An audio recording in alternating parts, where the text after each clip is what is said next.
Getting a pulse on Silksong. Getting a pulse on Silksong. Getting a pulse on Silksong. Getting a pulse on Silksong. All right, let's do it. Ever since Earthblade got canceled, I've had a lot more appreciation for just one game. Like just individual games on their own. I'm a known series lover, but there is something about the power of just one game that is good enough. It just satisfies you. There was part of me, right, that was ready to have twin games. There was gonna be the Celeste by the Celeste team, and then the Earthblade by the Earthblade, or the Celeste team. That would have been amazing. But now the Celeste team is kind of broken up, and that's never gonna happen.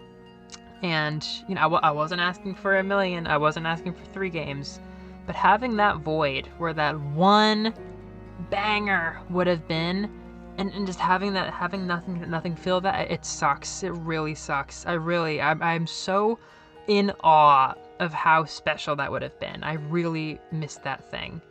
And then when you take that perspective and look at other things happening right now, like DK Bonanza, that game, that is just one game. It's in the series. It seems to love the place that it sits in the DK series, but it's also going to be one of the best early memories people have with their Switch. It is deep, it is rich, it is full of secrets and well thought out things. It has so much identity and aura. I can just picture how much less impactful the sequel will be. That one game, if we didn't have it, gosh, I can tell, I haven't even played it, there would be such a void if we didn't have that one game.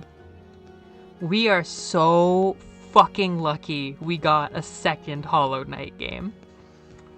We, the people, just sort of had to wait for Silksong, knowing it would probably come out probably soon, but in this kind of hellish way, like a family waiting outside the operating room, waiting for their loved one to go through with this operation that for all intents and purposes should be fine.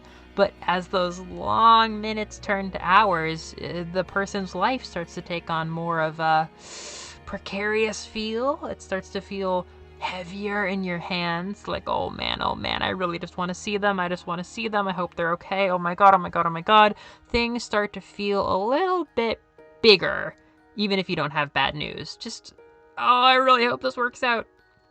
And then we learned the only reason we never heard about this game was because Team Cherry does not enjoy talking to us, and they were, quote, having so much fun putting things in, they couldn't stop. And that is exactly what this game feels like. It's so special. It's so rich. It's so alive. It's such a masterpiece. It's so big. It's so epic. I had my imagination go to all these places, and this damn game follows me to them. It's so special. I have to just stop and notice that my chest is filled with Silksong smile points, and then I smile, and then I feel good, and I go, oh, geez, I almost forgot to smile about Silksong today. It's really been something. It's, it's obvious. Of course it was going to feel this way. But simply seeing the icon on my Switch after all these years is like, wow, that really do be Silksong. I will never forget seeing the title screen for the first time and saying, oh, it's literally the old title screen with a stupid PNG on it. It's just like they didn't even put shading. They didn't have the light from the background impact the nail drawing. It's just a drawing of the nail. Like, this team, they like what they like and they don't bother with what they don't want to bother with. And they didn't give a fuck about this title screen. It's just so charming and real. So, yeah. To be honest, this video took so damn long because I'm still really struggling with some kind of Metroidvania burnout, and it didn't really entirely change during the Squonks weekend. I mean, Silksong has found me with a sprained exploration tendon and item progression transmitter issues, which is always going to be sad, but with the richness of a damn fantasy epic, Silksong has just offered so many different things when I play it, that my corpse has had a fantastic time being strung along by the lethal acrobatic action and just washed away in the admittedly very rocky currents of some beautiful adventure. This is a tremendously alive video game. It's just so populated for a Metroidvania. It's like basically a Zelda adventure or an action RPG in some ways. Like, isn't it? It feels like a giant odyssey. Even though the playtime, it's not even any longer than Hollow Knight's. It's just so much denser because they had all this time to tuck events and secrets and special knickknacks just everywhere. It makes Hollow Knight feel so dead and abandoned, maybe appropriately. I mean, I don't think Farloom is doing well by any means, but between the other travelers and the pals you find, and just like there being so many more ways to spend your time with side quests and shit, it's clear that we're trying to save something. We're a part of something. We're not just here to lay it to rest the way Hollow Knight felt. I knew that it would be really interesting revisiting Hollow Knight with another perspective on it, but I didn't expect to notice how glum everything is. I mean, Hollow Knight the original is just straight up grim. It's pitch black by comparison. Like, look at the enemies that you're fighting, right?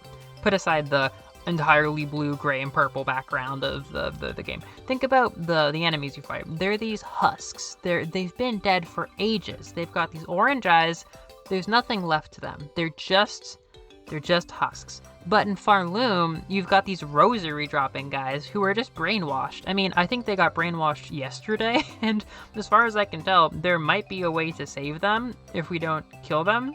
Possibly. It at least feels a little bit more rich. And also, now it's raising the question of sentience in its game mechanics, because some of the creatures act a little bit more animal-like, and they drop shards and horns and stuff. And then those brainwashed travelers I mentioned drop rosaries, a bit more of a sophisticated, artificial currency, a little more, societal. So the whole time I'm thinking like, oh, there's people here, and there's also beasts. Whereas in Hollow Knight, there's zombies, and there's beasts, and then there's some other people who like wandering and killing things like me. But there's so many other things going on here. So that's super different. There's just people everywhere. There's so many people with so many stories, with so many loose ends that might never get tied up, but we'd like them to. Whereas Hollow Knight, it's kind of like a big living relic. It's just a big graveyard. But this whole thing goes a little further than just the zombie hobos that you mug along the way. As maybe should have been expected, this game is absolutely kitted out with soulful moments. Like, Team Cherry knew what they had with Quirrell, Hornet, Cloth, and Tiso. All those folks you meet on your adventure, they have such an impact, they stick with everybody. We remember their voices, their names, their story beats. That was absolutely one of the game's greatest strengths. So they knew that they could get to our hearts by going right out the gate with a bunch more characters, I was actually moved to silence by one thing. Even though they literally did that same tactic to make you care about somebody the last time, I was like, what is this? What could be happening right now? No. Really? And then it happened, and I was like, man, I love you again. Love, right? How have we not started studying the voice acting and the sound design of these games in a laboratory? The voice acting, the sound design. Why are they so good at this? There's like 3 people. None of them are the sound acting, the voice design. I couldn't name who he is. Whoever is doing this should stop and be given a medal. It's Foley artists, voice actors who like to mumble conlangs in a specific accent. This is your work of art to draw inspiration from. They're so good at doing this. It's just crazy. And the animation is so special. I love so many of these little roly-poly guys. I learned to fear so many of these weird, specific shredding attack patterns by the animation. And Hornet looks unbelievable. I made a video 2022. I looked at this trailer footage. I said, she looks so fun to play. She is gonna give Metroid Dread Samus a run for her money, and she did. She is doing that. She's so fun to play. It's wonderful. She stepped right into the ring. These animations are so good. It is a wonderful, wonderful, alive, and lovable world, which is a really big thing I was curious about the more I think about it. I have played probably 160 hours of Hollow Knight. It's one of my top 6 games of all time. But honestly, I haven't really been replaying it recently. It's been years, honestly. I just haven't really had the passion anymore. And I feel like what makes me not really want to go back as much as other people do is probably that I don't have that same warm, fuzzy connection with the world that a lot of people seem to. I don't know. I'm not a big lore person. I don't have like a particular I like Grimm, actually. I like Grimm a lot, but I don't know. I feel like the people who get the most out of this game just are so happy when they're immersed in it. And I think for Silksong, part of me was hoping, like, could I make that kind of connection too? Because Hollow Knight is mostly the wonder of that first playthrough. And, you know, the combat's fun too. But can I feel that way? You know, could this be special to me too? And Silksong is certainly trying. I mean, it's definitely been special so far. Because they take some of the best things from the character arcs of the first game, and they put them early in this game. I did some things where I thought I had to work real hard to have those payoffs, you know, but no, everything is just really fun, especially the whole time when you're in maybe the second world. There's just a lot of stuff that keeps happening to make me feel connected with the characters, and it keeps coming. I'm falling more and more in love with Hornet. I really like her story. I was already a big fan of the Weavers, I will say that. I did like the Weavers, so maybe this will be my hashtag Hollow Knight universe moment, but no pressure. No pressure. Trying to keep the pressure off this game. I'm just really glad it started the way that it did. That's a big thing I have to mention. Setting aside the characters and their voice foleying, another place that Team Cherry knew they had something good and flexed with all the power of a confident, young, successful studio. Another thing that deserves its own video, or maybe a few videos, is that down air. You remember her. You remember the down air in Hollow Knight. You remember learning you could jump off things. Well, now she's been the it girl of Silksong. She was the talk of the town on release week. I died in the very first room because I was so happy to have this dive move with my down air, and I just wanted to learn it, and I wanted to master it, but it wasn't invincible, and I died to one of the moss-eating babies. Just straight off, like 5 masks. Raw contact damage. It's addicting. It's so thrilling. It's so satisfying. It's so exciting to get it and move and bounce, but with great power comes great responsibility, and people are probably going to be mixed on what this adds to the game. No, they are. They're very mixed about what this adds to the game, because it really changes the game feel, right? Like, the needle dive. It allows for these awesome tactical little moments and mix-ups, but it also means the enemies can be tougher, and now Silksong has a huge difficulty problem. Everything in this game takes so much effort. It's not even just the combat because of this move. The platforming. There's these balloons and these mushrooms and things you have to bounce off of, and every time you fall off, you have to bounce off them again. And it felt fun at first when I was the one who was like, ooh, I can bounce off this enemy and get higher. But then the game says, bet, and it's just all pogoing all the time in some of these areas, and the enemies are so much stronger too, and it's tough. In Hollow Knight, the platforming challenges, they were mostly deep game content. They were fairly mundane in the pre-game, or the meat of the game most people would play. But as early as the third world in this game, it's like, nah, everybody has to be doing the pogo jump every single time you fall and redo it. And it's so fun. It's so fun. But this game is so exhausting. And I think that's why people keep running to the word hard. I've got a lot of beef with the people who keep saying, sweetie, you shouldn't be so surprised that a Hollow Knight is difficult. Did you forget? When did you play Hollow Knight? 2018?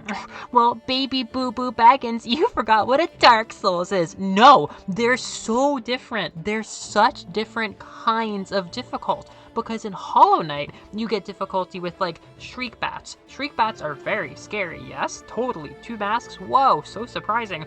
Want to know how you deal with a Shriek Bat?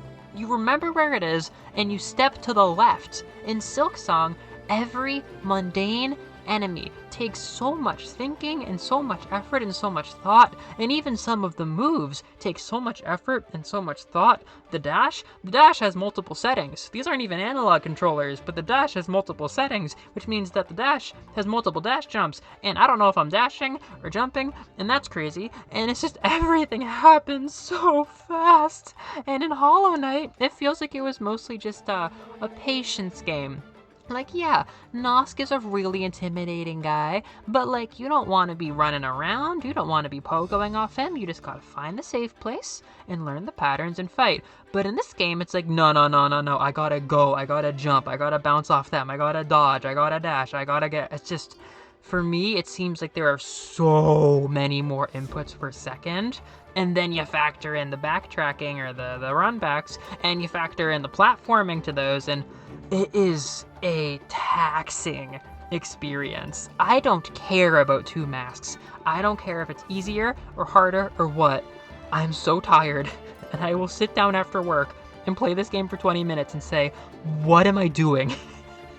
I have watched my silk sack ghosts my silk sack shade be shredded, and I'm like, what am I doing? Why am I doing this? I should go make dinner. This game is spicy. Even healing is faster. You don't even get to get your sanity back when you're healing, because healing is a quick snap. And like, did any of y'all find Mickey's cock smelter? Can we talk about Mickey's cock smelter? I guess I'll save that for the spoiler section, but game. It's really fun though. Hornet makes me feel like a doctor, or like a non-specific medical practitioner. This is probably a personal thing, but she is red and white, which feels very medical. You use a needle, and you make surgical jabs and maneuvers all of the time to get around the game. You're expected to be very, very professional, and the stakes are kind of really high, and you're gonna be pretty upset with yourself if you fuck up. You make stitches, and you have a big patient, the entire world of Farloom, which isn't dead yet. Little Ghost was an undertaker, but you have a more living, breathing, stressful situation to deal with. You have assistants. You have people you can rely on. You take on cases. You are a part of the community. And honestly, maybe one of the coolest things about this game is, for a Metroidvania, it doesn't bother making you feel weak or making you feel powerless at the beginning to give you power later.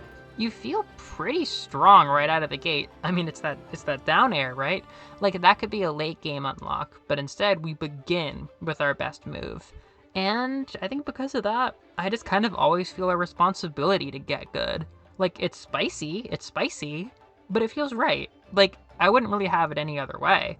I might have some arguments that it hurts the sense of exploration being the most important part of the game, but it's cool. Whatever this project is, it's cool, and it feels very gratifying to work on and get good through. And I wasn't the only person that thought this game was cool. 15 million players for Hollow Knight the original, and so many eyes on this Metroidvania. This isn't even a dark Christmas. This is a spooky rapture. It's not even like Metroid Dread, where a big wish came true for a small community. And we all saw the excitement from afar, sparkling in the distance, and went, "Oh, we're so happy for you, Metroid." No. Hollow Knight point blank has escaped captivity and become such a bigger thing than I ever thought a game like this could possibly become. It's crazy. On the whole release hype week, I got to do stuff like talk to friends about playing Symphony of the Night for the first time, and just all of this, frankly, weird shit. Hollow Knight has been such a personal experience. I mean, Metroidvanias largely are, but Hollow Knight especially. I don't even post about it on the channel very much, and yet, for 1 week, I was basking in this expansive community feeling. I know there's a huge-ass community, I know that, but I wanted to be in the community for a minute, too. It's as if I felt like folks at live houses would now be wearing some, like, ghost tattoos along with all their black and red and spikes and shit, as if keychains were gonna start being sold in Hot Topic next to Jack Skellington and Sally all of a sudden. The charm, the macabre, the grit, the sensitivity, the sentimentality, it was so lovely. It was like a big, buggy rapture making me feel like I belonged in the thing that was happening, which was weird, but yeah, I felt really at home, and my heart, that's been so exhausted for whatever reason with Metroidvanias, a little bit, not entirely, started to heal, definitely. I'm not doing a third of the things that I had fantasized about doing, but yeah, something special is happening here. I'm very happy to be Melovania right now. It's weird timing, but it's been a really cool, dark, cosmic moment. It's been really something, obviously. I'm still reverting to being a Hollow Knight hermit though. Like, make no mistake. I mean, oh my goodness, I cannot do it. I can't take the mix of these games and internet the fast-paced fandom stuff. I love fandom, I really do, but there's just something so wrong to me about seeing thumbnails like 1 million tricks to max out your rosary wallet. You won't believe this crazy lore about spoiler. Hashtag we all love Sherma. Like gang. First day clear crew. Whoa! It's like, I can't. The noise. No. Hollow Knight to me is like a pond out back at the house I grew up in. It's a place where I meet with friends. It's a quiet little world for my imagination. It's so personal. It's really cool. It's really cool to know there's such a big community outside my doors, but like, the friend who got me into this played Hollow Knight the original while they were mourning a friend. They played Hollow Knight instead of going to a funeral because they weren't able to go. And my grandma died yesterday. My fucking grandma died. And I'm only finishing this video because I'm on bereavement leave. Like, Hollow Knight's very personal, and I think a lot of people probably feel that way. It's comforting, and it's sensitive, and it feels so you. It feels so special. And yeah, it's another good one. It's definitely another good one. But it's kind of scary. Like, I know it's going to be special. I know it's going to keep being this special little thing, but, it was Silksong. It had this crazy aura. It was this larger-than-life cryptid, and now it's being reduced to just, 91 out of 100 on Metacritic. Very difficult, but otherwise a very charming experience. Like, check the box, move on, throw it in your backlog, clear it. Very good, I enjoyed it. Just like, no. It's sad. I don't even want this video to end because getting a pulse on Silksong is so special, and I'm just going to have to do the work to keep it feeling special in a new way now. It's special. It deserves to be treated specially. It's tough. It's tough seeing how so many hands get put on something that's so personal to you, which is pretty ironic for somebody who made a Metroidvania YouTube channel, yeah. But, yeah, it's good. And I'm almost done with Act 1, which for some reason YouTubers say doesn't count as spoilers, but I say counts as spoilers, and because I don't want this to end How about we have one last party before this becomes a normal game? Going over my opinions on the areas, their charm, their characters, and their personalities in a little top ranking list. Spoilers now. Alright, number 9. Farfield. I do not like Farfield. It's just okay. I thought it was going to be a really nice reprieve, and then I kept stumbling into lava, and I was on stream, and I was just not really feeling anything too special about the whole right half with the spines. Maybe if I got the quest open originally, it would have been more fun. The balloon seamstress is really cool, so if I met her earlier, maybe I would have liked it more, but music, vibes, nothing really hit for me. But fourth chorus was my favorite boss by a bit of a landslide. That was so cool. What is that thing? Does he run off of soul? Have we ever seen a robot before? Will there be other choruses? Am I going to see him again? Was that the Iron Ant that they wanted to put in the original? I don't know. Farfield, not my favorite, but it's alright. Number 8, Sinner's March. I have only played a couple chunks of one room of Sinner's March, and yet it beats Farfield because the audacity of making that awful little corridor where those cockroaches, finally getting cockroaches I suppose, just jump on you and break your kneecaps every time you think about them. It's so fucked, but I have to respect it. It's kind of giving sewers. It was so viscerally unpleasant that I just left it be and I haven't gone back, but I gotta give credit where credit's due. Also, that name really slaps. Number 7, Shell Bell. How is Shell Bell ranking this low? Wow, these areas are so good. Yeah, I forget what this is actually called. I never can remember Hollow Knight area names generally. The flower one, the green one, is definitely really good. I gotta say that. The music is cool, the vibes are cool, it's full of little gooper duper enemies. They're all very small and round. I like that. My favorites are the ones that poke their heads out and they're really long. I like those. I like that the splashes are purple, and the boss is pretty fun. I really enjoyed her. The colors are really cool too. I just literally don't think it's for me. It's cool and I like it a bit, but I'm not passionate about it, if that makes sense. I like it and I respect it. It reminds me, a lot of these areas remind me of 2010, 2012, that era of emo band t-shirts and album covers, the stuff that the girl that I had a crush on would wear, the shit that I wish I was wearing back then. It's a really cool art style. It's a nice look, and Shell Bell really captures that. But I'm not as passionate about it as the ones that come after it. Number 6, Ant Country. Hunter's March is the problem with Silksong, and I don't even necessarily think that it is a problem. Genuinely, I respect the artistic integrity to make a game that wants you to die, but this area really wants you to die. However, I have to respect the clarity of vision. It is a red area full of angry ants that work together to turn you into blood and pulp. It's so bad, and it is right in the middle of these places. I kept wanting to backtrack, and I kept having to be oh, I'm sure it's fine. It's been ages since I did Hunter's March. I'll just walk through Hunter's March.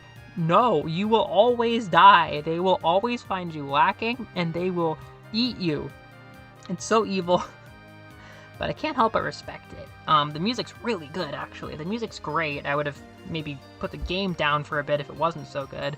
Yeah, it's just a straight up anal pounding. It is this tight corridor full of nothing but violence, and it is placed in the middle of the Act 1 part of the map. I just have to give them credit where credit's due. They wanted to put some real hot sauce in their map, and doggone it, they did that. Respect to you, Hunter's March. Only slightly beating out the root of all evil is number 5, the Marrow. I really like the Marrow. It loses out a little bit to some other areas in terms of setting the vibe for Silksong, but this is nice. The bones, you know, if it has anything to it, it's the bones. The name is really good. The Marrow is a really good name. Yeah, it's kind of a return to what you remember from Hollow Knight, because it's like Glum Caves. It starts to like ease the lava in. More on lava in a minute. It doesn't have a lot going on. The skull enemies are cool. It's very gray. I like it. I don't know. I like it. It kind of gets outdone by a lot of other areas, but I remember thinking this is kind of like Green Path a little bit. Like, this is sort of helping to set the tone for the game to come, but that would properly be done by number 4, Deep Docks. Do y'all know about Mickey's Cock Smelter? Can we talk about Mickey's Cock Smelter now? If you buy a common key, I didn't know where to go. I thought this might be important for progression. I bought a common key. I used the common key in Deep Docks, and I went into a hallway so extravagantly violent that I really was like, why am I playing this game? This hallway has the Hall Monitor, who chases you relentlessly to do 2 damage. It also has lava slugs, who do 2 damage of magma and have to be diffused like little bombs. Not to be confused with the flying bomb guys, who eventually drop bombs for 2 masks. And these things can happen together. So there's like 4 straight rooms of nothing but lava and suffering, and honestly, after I had been grinding this thing out to what felt like no end for half an hour, I got stuck where a bomb thrower escaped captivity. He was supposed to be guarding the shard of whatever down in like the last room. He got out. He was flying unpredictably above me, which is a famous weak point of mine, out in the central jumping area with the lava slugs, and he was just staying right out of reach and dropping his bombs, and I could never quite get him. And I was so tense that I felt my heart get like a little bit cardiac. I felt a little bit of like a hardcore panic attack coming on. I honestly was so locked in that it felt like I was defusing a fucking bomb. But I have to say, I really like the tool you get here that lets you light your weapons on fire. I feel really badass when I do that. And this is Green Path to me. Again, it's on the cover art. It's on the album cover, but this feeling of artifice, this feeling of steampunk and the lava, you know, it really is like the Silksong feeling to me so far. There's another area that I think maybe speaks more to the soul of Silksong I'll get to, but this area is like, oh, we're playing Silksong. It's got the aesthetic, it's got the terror, and it has Lace, which I totally forgot about. Yeah, Lace is very cool, isn't she? So Deep Docks is like, yeah, it's not a happy place in the way Green Path is, but it is a slap in the face of like, this is what we're cooking with. This is our vibe. And it is a stark departure from the first game. Number 3 is Greymore. I was stunned by how much I like Greymore. Oh my goodness. I was joking like, hey Bloodborne fellas, is this where you get off? Is this your place? Oh, it's so gray. Oh, it's a big drowned city. Oh, I love it. Oh, yes, this is perfect. And then I, the fool, became a huge fan. I love just the atmosphere is wonderful. I mean, the spinning things in the background and the big snippy scissor enemies, those are really, really cool. But honestly, I just kind of like the gray and the sogginess. It really gets amplified by the Reaper crest. Getting the Reaper crest and sort of locking myself into the Morwing fight there, where it was my shorter run back, basically. Getting the crest meant that I didn't have to use a normal bench. I could just respawn at the house, though I had no shard or no equipment, basically. I did this thing where I just naked fought Morwing in the rain with the Reaper quest and my buddy, and it felt awesome, just slugging it out with this big, heavy mallet of a weapon in this brutal fight in the rain. I really became more of a Dark Souls fan there, I think. I was just like, this rules. I kind of get this. This is a really good feeling. That's not even my favorite part of the area. It's not even my top 2. I really love the craws. On stream, you can see me discover the craw area, which is just one of my favorite examples of how creative this game is, where one day they must have woken up and said, what if we have a little crow gang? Like there's the meat and potatoes of Greymore, but what if we just have the crow house? It's like a separate, unaffiliated place, which admittedly didn't give me the most exciting upgrade. Silkstorm, I was like, I don't know, sure. I don't know, it didn't really hit, but I love those things, those weird birds. The mice aren't bad, but my favorite one is the tall one that just shrieks and just sounds like she's being murdered. I can kind of picture it in my head. Like, she just sounds so viscerally uncomfortable, and it's like the best voice acting in the game so far. I remember in stream, my friend Liz was like, oh, all right, crow lady, chill. Cool, I didn't know you were like that. That's cool. I think also she fights with a kind of cane that, well, a spoiler enemy I saw, fuck the internet, and Lace use. And I had a moment where I was like, oh, this is where Lace comes from. These birds use the same weapons as Lace. She's a dick because she grew up in this awful, ugly environment. Environmental storytelling. But no, seriously. Just good vibes. And then, how could you do better than the pub? I was beside myself when I found the halfway home or whatever. Perfect.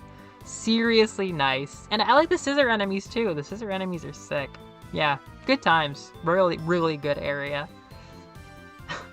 Number 2 is Bellheart, dude. I did not know what this was when I sat down to finally start typing this up. It was weeks ago, and I haven't been playing that much. God, I'm afraid of spoilers.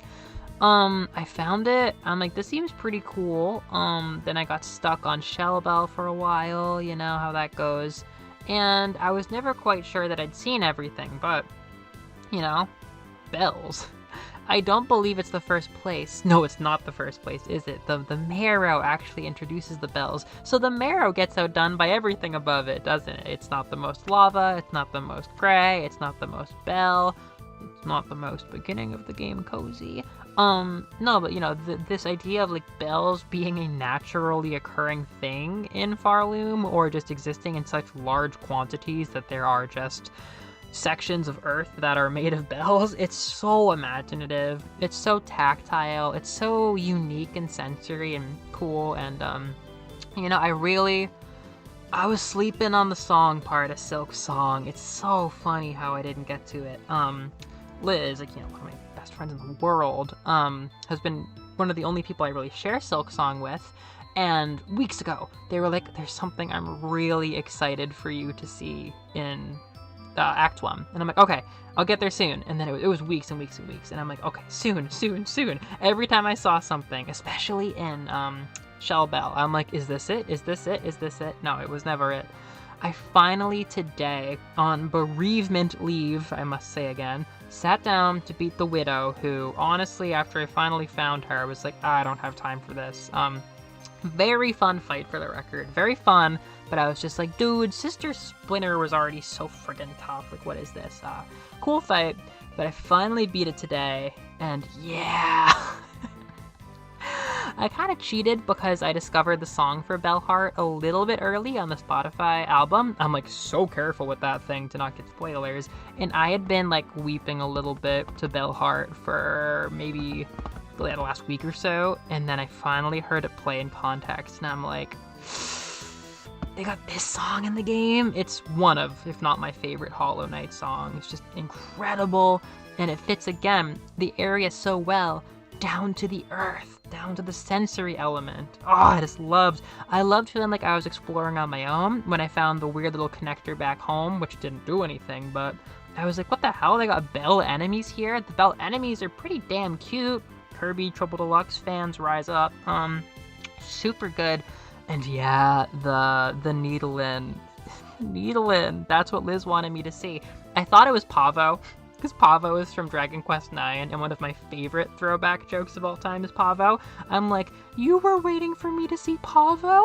She's like, no, it's the Needlin. I'm like, yeah, Needlin. The Needlin's really nice. And yeah, just this theme of music and everything is Super, super sweet. And I'm excited to see what the town is like going forward. Yeah, very special, very powerful, very fun, very memorable layout. Just nothing but good vibes, Bellheart. Nothing but good vibes. One of my favorites. My favorite place in this series is Moss Grotto. I love Moss Grotto. Obviously, we always saw it in the trailers. It was that Silksong place with that weird green color.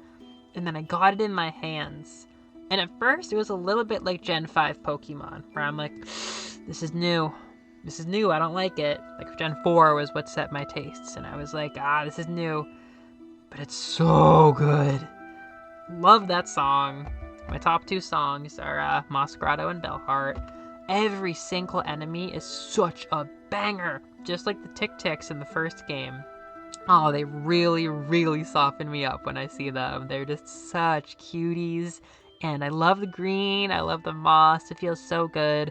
It almost feels like it was designed to be just the perfect little refresher after going to the other areas. You know, it's already a great contrast once you have the Marrow and I guess Bone Bottom. It's already a really nice contrast, but it just works for me. And of course, I'll always remember that magical Christmas morning feeling of being there and saying, I'm playing Silksong, but no, I mean, I really like the beginning of Hollow Knight. I really do like all of those areas, but nothing. Maybe the literal prologue area, like I guess that bottom part of Wuthering Cliffs or whatever, is somewhat similar in Hollow Knight, but no, they really nailed it. I simply love it. And today I found some extra secrets that were really cool and kind of expanded it more, which was extra fun. But this place just makes me smile. I know some people, like my friend Juno, love Green Path. That's like the be-all, end-all of Hollow Knight for them. And I like Green Path. I've always liked it. It's definitely when the game kind of picked up for me, and I was like, ooh, I see what you're putting down, Mr. Ghibli Johnson. But yeah, Moss Grotto would be my Green Path. That's my green Hollow Knight area. It just really makes me happy, and it's been a real nice thing to have around. So, back in the bottle. No more spoilers. Feels awful. Don't spoil one another. Act 1 is still spoilers. It takes hours. It's taking me like 25 hours to get here, and I'm not even done. So, yeah, that's it. I feel so much better. I feel so much better having said all of that. Here's my message for the future. My getting a pulse. My memories of the beginning of Skong life and this eternity of being skonged. Good night, Moss Grotto.